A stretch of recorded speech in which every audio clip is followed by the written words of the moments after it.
Hi, everybody. So this is going to be something that I discuss going through probably Daniel 7 rather than Daniel 2.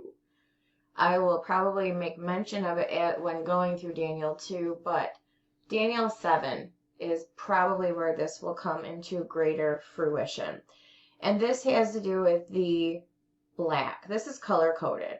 This is the layout of the book of Daniel based on the imagery that is represented throughout the chapters, the sequence of events, things like that.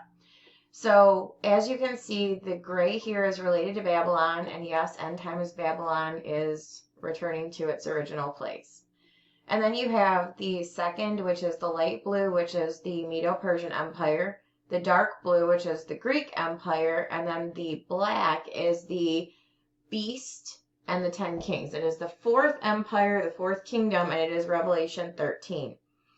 Now, I had made a statement when I was previewing the discussion to come in the Daniel 1 video, and I said that a lot of people think the fourth kingdom is Rome, and it is not. The reason that people think the fourth kingdom is Rome is because in Daniel 9, regarding the 70 weeks prophecy, regarding the one who shall start the 70th week, it calls him the prince of the people of the prince that shall come shall destroy the city and the sanctuary, talking about 70 AD. That was the Roman Empire. So the prince that shall come starting the 70th week has something to do with the Roman Empire. This is where we really need to understand that the guy who is related to the fourth kingdom, the fourth beast from Revelation 7, is not the prince that shall come. It's Daniel 11's, the king who shall do according to his own will, who shall exalt himself, magnify himself above every god, shall speak marvelous things against the God of gods, and shall prosper till the indignation be accomplished, for that is determined shall be done. Otherwise stated, given power to continue 40 and 2 months from Revelation 13. So as we follow the black color coding through, this is the one that Jesus will do battle with in Revelation 19 and throw into the lake of fire. Daniel 7 says that his body shall be given to the burning flame.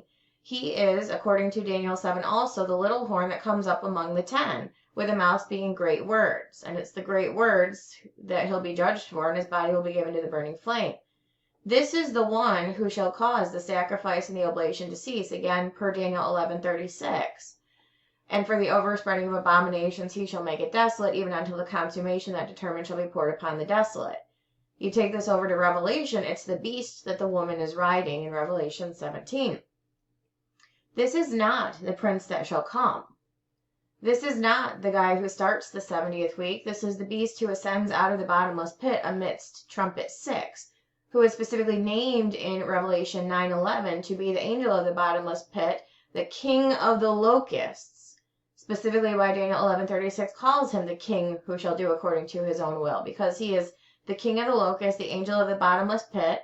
He is named as Abaddon in the Hebrew, and the Greek his name hath Apollyon. Apollyon is properly named the destroyer, which is what Revelation 17 says. The beast that thou sawest was and is not, shall ascend out of the bottomless pit and go into perdition.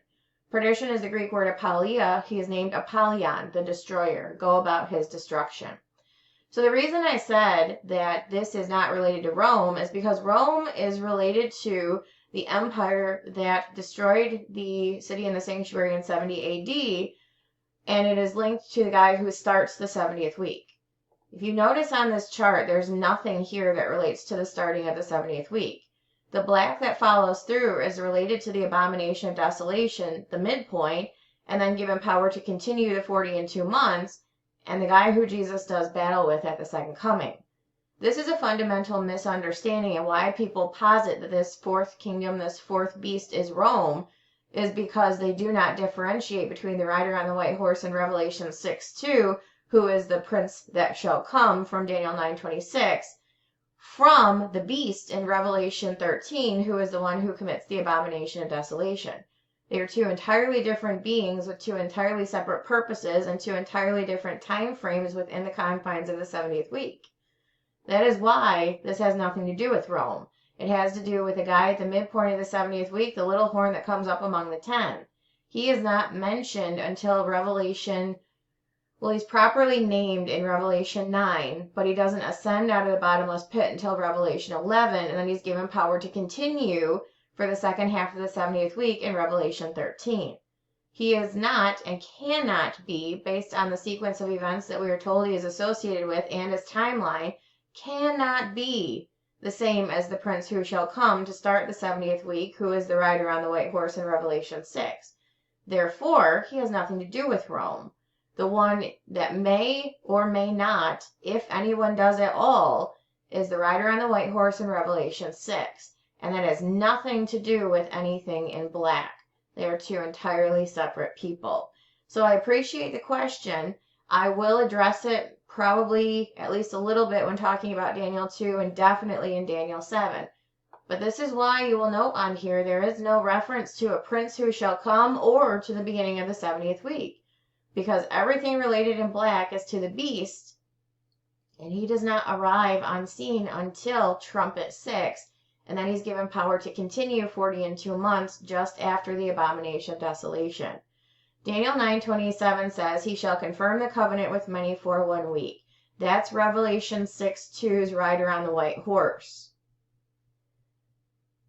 In the midst of the week, he shall cause the sacrifice and the oblation to cease, is Revelation 13's beast. They are two entirely separate beings. That is why I say this has nothing to do with Rome, because the thing that may or may not have to do with Rome relates to an entirely different character in the 70th week. So if you have any questions, let me know. We'll discuss this, but I did want to address it as a sidebar because it's important, and if people do have questions, I want them to at least hear that answer. Like it or not, agree with it or not, that's what I got for you. So thank you, William, for asking. I appreciate it.